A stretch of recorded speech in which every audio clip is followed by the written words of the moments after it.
PUC प्रथम विद्यार्थियों का स्वागत है हिंदी साहित्य वैभव। प्रथम सोपान गद्य भाग में से मुंशी प्रेमचंद द्वारा लिखित बड़े घर की बेटी इस कहानी को हम पढ़ रहे थे। अब तक हमने देखा कि बेनीपुर गांव के जमींदार नंबरदार थे। उनके पितामह किसी समय बड़े धनवानी यानी बहुत अमीर थे। उन्होंने गांव में पक्का तालाब और मंदिर भी बनवाया था। अब उसकी मरम्मत मुश्किल थी क्योंकि बेनी माधव सिंह की आर्थिक स्थिति उतनी अच्छी नहीं थी। उनके घर के सामने पहले हाथी झूमा करता था, अब उसी के सामने एक बूढ़ी भैंस रहा करती है। इसके अलावा बेनी माधव सिंह के दो बेटे हैं। बड़े बेटे का नाम श्रीकंठ सिंह, छोटे बेटे का नाम लाल बिहारी सिंह था।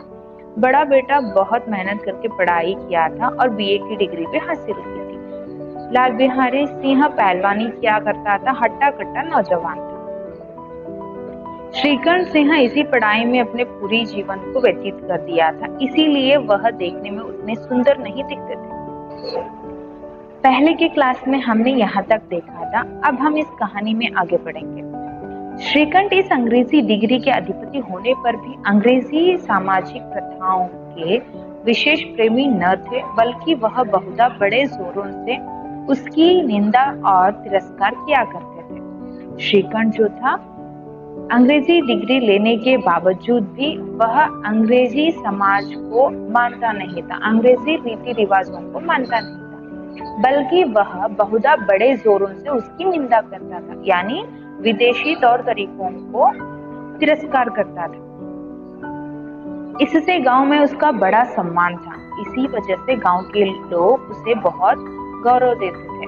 गांव में उसका बड़ा नाम था, सम्मान था।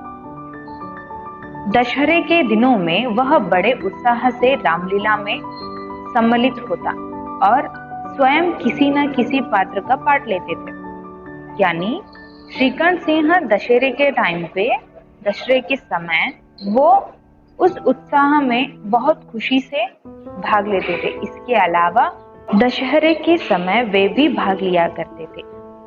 रामलीला में वे भी किसी न किसी पार्ट में भाग लेते थे। गौरीपुर में रामलीला के वही जन्मदाता थे। गौरीपुर में रामलीला होने की वही में वजह थी। प्राचीन हिंदू सभ्यता का गुणगान उनकी धार्मिकता का प्रधान अंग था, यानी प्राचीन तौर तरीकों को मानने वाले व्यक्ति थे। सम्मिलित कुटुंब के तो वह एकमात्र उपासक थे। सम्मिलित कुटुंब यानी ज्वाइंट फैमिली में बिलीव करने वाले व्यक्ति थे। आजकल स्त्रियों को कुटुंब में मिलजुल कर रहने की जो अरुचि होती है, उसे वह जाति और देश दोनों के लिए हानिकारक समझते थे। यही कारण था कि गांव की ललनाएं उनकी निंदक थी। यानी श्रीकंठ हमेशा सम्मिलित कुटुंब में रहना पसंद करते थे, मगर उन्हें ऐसे स्त्रियों से बिल्कुल नफरत थी जो अलग होकर रहना चाहती है। आजकल की स्त्रियां अपने घर अलग बनाना चाहती हैं। ऐसे लोगों से वे बहुत नफरत करते थे। ऐसे लोगों को वे देश और समाज के लिए हानिकारक समझते थे। यही कारण था कि गांव की ललनाएं उनकी निंदक थी। यानी इसी कारणवश गांव की ललनाएं यानी लड़कियां उन्हें पसंद नहीं करती थी। कोई कोई तो उन्हें अपना शत्रु समझने में भी संकोच न करती थी। यानी कुछ लोग तो उन्हें अपना शत्रु समझने में भी कोई संकोच नहीं करती थी। स्वयं उनकी पत्नी को ही इस विषय में उनसे विरोध था। यानी श्रीकंठ की स्वयं पत्नी को भी इस विषय में विरोध था, यानी वे भी इसका विरोध करती थी। वे इसीलिए नहीं कि उसे अपने सास ससुर, देवर, जेठ आदि से घृणा थी।